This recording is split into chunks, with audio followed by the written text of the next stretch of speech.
A.J. Smith pegou o telefone e ligou uma última vez para os hispanos, os donos dos Chargers. Quando você tem a primeira escolha geral do draft, você sabe que tem um tesouro nas mãos. É o primeiro a comer. Em sendo, pode pegar o que quiser. Uma decisão como essa teria que ser aprovada pelos donos do time. Então eu imagino que ele tenha pegado o telefone mesmo, embora eu tenha feito uma fanfic aqui nesse início. Ou ao menos garantir que a família Spanos não tivesse nenhuma objeção mais aguda com o que ele ia fazer. Não era o caso. Smith teve seu aval, bateu o pé, e nos 120 minutos seguintes, muita coisa ainda tinha que mudar. 2 horas. Esse é o tempo que você tem para usar uma vaga pública aqui em São Paulo, para o seu carro, onde é denominado Zona Azul. Por um pouco menos do que isso, Eli Manning foi quarterback do San Diego Chargers. Fotos existem desse dia. Sorrisos amarelos de Eli Manning, sua família também. Parecia que o prospecto rebelde não conseguiria o doce que pediu aos pais. Essa história, porém, dura muitas outras horas. O príncipe herdeiro não era o irmão, né? Não era um Peyton, mas claramente ela era um bom quarterback. Só de pensar em compará-lo com Peyton já era uma honra e um atestado do bom prospecto que era. Com mais de 10 mil jardas na carreira e outros recordes de Ole Miss, Eli entrou no draft com expectativas intensas. Na outra vez que isso aconteceu, em 1999, em Ole Miss, com expectativas intensas, ele cumpriu e superou essas expectativas. O seu pai era uma lenda por lá. O irmão começou a se desenhar como lenda na NFL. Ele foi uma lenda no college football. Com boa leitura das defesas e uma capacidade de atacar a zona intermediária nos passes sendo acima da média para o padrão do college football, Eli era um prospecto especial. Isso, por si só, faz com que ele chegasse ao draft com uma etiqueta de raridade. Sabe aquele quarterback que tem a possibilidade de ser draftado por um time e todos terem a expectativa de que ele pudesse mudar a história desse time? Aqueles quarterbacks que não eram apenas o melhor quarterback disponível no draft, como em alguns anos acontece, mas realmente um bom prospecto na posição, sabe? O que talvez o público não tenha entendido, talvez na época, e que a gente precisa falar um pouco mais, é que havia outros prospectos tão interessantes quanto. E vários times estavam pensando assim em abril de 2004, incluindo os Chargers, os detentores da primeira escolha geral do draft. Os outros. Experiência conta e muito. Seria um sonho se todos os quarterbacks chegassem na NFL já tendo 50 jogos como titular, como foi o caso dele. Vira e mexe não chegam com 30, agora 50, sendo consistente, isso tem muito valor. Era, inclusive, o valor de Philip Rivers. Com 51 jogos e 4 anos consecutivos de pelo menos 3 mil jardas, ele tinha seu valor. A mecânica de passe era meio esquisita, é bem verdade, continuou sendo durante muito tempo, mas ele tinha jeito, porte, experiência e todo o pacote que um quarterback precisa ter chegando na NFL. Agora, quando você olha para ele, você imagina o estereótipo, né, de um quarterback. Mas tem um outro daquele ano que tem ainda mais o estereótipo de um quarterback. Sabe? Tipo, aquela coisa meio exagerada de um filme de sessão da tarde. Grande, tanque de guerra, implacável, digna de jogadas no auge da raça que um jogador poderia demonstrar ao jogar realmente com tesão. Ben Roethlisberger foi finalista do prêmio de jogador mais espetacular do college football, o Heisman, e foi realmente um quarterback espetacular no college, na não tão tradicional Universidade de Miami. De Ohio, tem uma Miami of Ohio, por incrível que pareça. Ainda tinha naquele ano a aposta em potencial. J.P. Losman era um quarterback que tinha o teto alto, o mais atlético da classe, poderia, e deu colossalmente errado, mas algum time lhe teria como prêmio de consolação e haveria uma chance, embora pequenininha, que aquele poderia ser um bilhete premiado, mesmo sendo o último a chegar na lotérica. Candidatos a ter esses 4 quarterbacks, inclusive, não faltavam naquele ano. Parece meio absurdo dizer que os Chargers poderiam ser um desses, porque olhando para a escalação da temporada de 2003, você veria Drew Brees ali. Mas vale lembrar que tanto ele como o time tinham ido mal no anterior, né, 2003. Apenas 4 vitórias, Brees estava no final de contrato. Os Giants estavam no fim da safra anterior, Gary Collins chegou no Super Bowl em 2000, ou foi carregado para o Super Bowl, como eu contei no documentário dos Ravens de 2000, entenda como quiser. O Kurt Warner chegou na free agency para os Giants, mas passava longe de ser a Cinderela que foi em 99. Se não conseguissem algum dos melhores, ainda tinham um seguro no Kurt Warner, mas precisariam de um quarterback. E por fim, os Steelers espremeram a laranja Tommy Maddox até onde deu. Tinha aquela história bonita, tudo mais, da XFL, papapá, mas essa história tinha terminado. Idem a tentativa de compensar a perda de brilho de Drew Brees nos Bills, que já começava, aliás, de Drew Bledsoe, perdão, nos Bills, que já começava a passos largos para ser lembrado como o quarterback foi substituído por Tom Brady nos Patriots e cuja qualquer ideia de vingança que alguém poderia imaginar que ele poderia ter contra o Bill Belichick acabou indo pro ralo naquela passagem pelos Bills. Então, Steelers, Bills, Giants, Chargers, todos eles precisavam de quarterbacks. E a dança das cadeiras havia começado. Os Chargers estavam no relógio. A recusa. Só faltou combinar com Arch Manning. Quarterback prodígio em Ole Miss no college, tanto como o Eli foi, mas décadas antes. O objetivo de Arch Manning agora é que seu filho, que chegava na NFL com o mesmo rótulo, não teria o futuro que ele teve ao desembarcar na NFL. Arch caiu num Saints desorganizados que nunca lhe deram tanto apoio para que a semente germinasse no potencial campeão. Os Chargers pareciam os Saints dos anos 70, instáveis, vindo da pior campanha da liga, dando errado em basicamente os últimos dois quarterbacks que tinham tido um projeto para ser o franchise quarterback, o titular. Será que compensaria para Eli virar a terceira vítima? Arch achava que não compensava. Faltou combinar com os Chargers.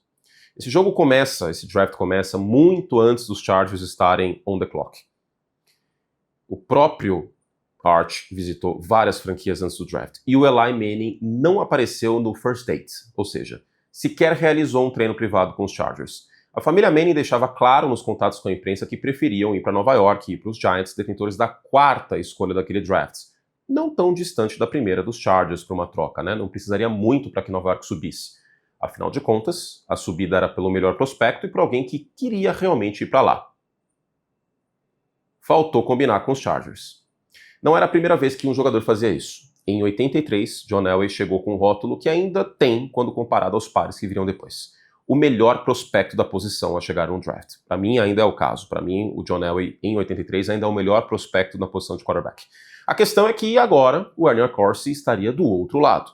Em 83, Accorsi bateu o pé em meio às ameaças da família Elway. Jogar beisebol no New York Yankees era uma das barganhas para não ir rumo aos Colts, que tinham a primeira escolha geral em 83.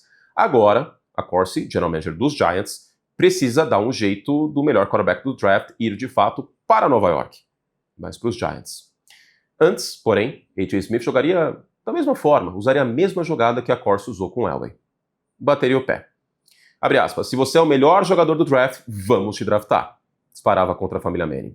Quando os Chargers chegaram ao relógio e o draft começou, ainda havia uma pontinha de esperança de que algo pudesse acontecer antes de Eli ser obrigado a posar para fotos usando uma camisa que nunca quis. O que ele não esperava era o constrangimento que viria. A troca.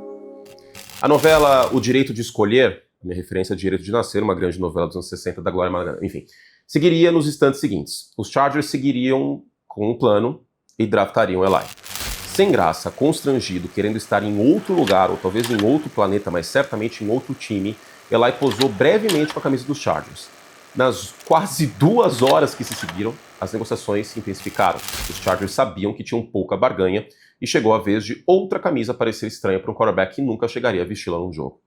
Ele não estava em Nova York no draft, mas acabou sendo a peça do tabuleiro. Os Giants escolheram Philip Rivers na quarta geral e, junto de uma terceira rodada, uma quinta e uma primeira de 2005, ou seja, 2 escolhas, o jogador escolhido em 2004 e mais uma primeira de 2005, os Giants trocaram Rivers para os Giants.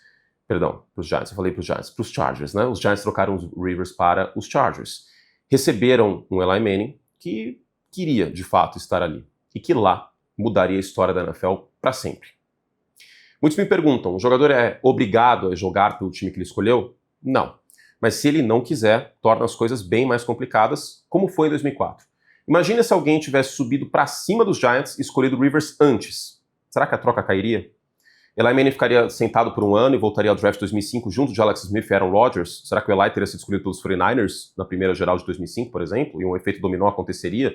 Se a Corsa não tivesse amarrado tudo bonitinho, como conseguiu também em 83 com Elway estando na outra ponta da negociação, muitas vidas teriam sido diferentes. Esse é o poder que um draft tem, o de mudar franquias e vidas na NFL. Basta uma troca acontecer ou não acontecer para um efeito dominó irreversível de fato acontecer. Legado. No final das contas, as melhores negociações são as que todos saem felizes. Dá para dizer que o draft 2004 terminou em good ending para muita gente. Talvez não para Tom Brady, né? mas ele tem crédito suficiente em anéis e no banco para que sua vida não tenha sido ruim por conta disso. Aqui começa o efeito borboleta disso tudo que eu falei até agora. Então presta atenção. Eli foi para os Giants, venceu a NFC Leste logo em 2005 e no meio de tudo isso, seu tutor, Kurt Warner, perdeu sua função e acabaria nos Cardinals, onde ressuscitaria a carreira junto de Larry Fitzgerald, chegando ao único Super Bowl da franquia. Acabou perdendo, né? Mas chegou. Eli venceria Brady 2 vezes como a zebra suprema, em 2007 e 2011. Não dá para contar a história da NFL sem falar sobre Eli.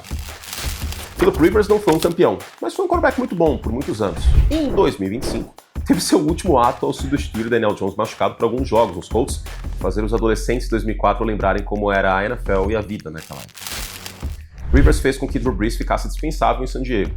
Drew Brees, então, encontrou refúgio em Nova Orleans e lá venceria o Super Bowl 44 na temporada de 2009. Ben Roethlisberger foi um tremendo prêmio de consolação para os Steelers e venceu o Super Bowl já na sua segunda temporada de 2005, sendo o talento que faltava na posição de quarterback para um time cuja defesa e jogo terrestre eram acima da média. Justamente, aliás, contra o outrora tutor de Eli, Kurt Warner, Big Ben venceria o seu segundo título em 2008. Nos anos que se seguiram, Roethlisberger empilhou jardas e uma carreira gloriosa, mas não conseguiu ultrapassar a barreira de voltar ao Super Bowl. J.P. Losman, por fim, foi um dos muitos flops da posição de quarterback dos Bills. Eles só realmente foram acertar quando foram em Josh Allen, mas ainda aguardam o título que Roethlisberger e Manning deram para os seus times. A classe de 2004 é indubitavelmente uma das 3 maiores da história da posição de quarterback quando se fala em draft. São 3 quarterbacks com mais de 400 touchdowns, Eli, Rivers e Roethlisberger. 3 quarterbacks com mais de 55 mil jardas na carreira, esses 3. E 4 anéis de Super Bowl combinados, 2 de Roethlisberger e 2 de Eli. Talvez só a classe de 83 tenha tido mais talento no mesmo ano. Isso aí fica para outro dia.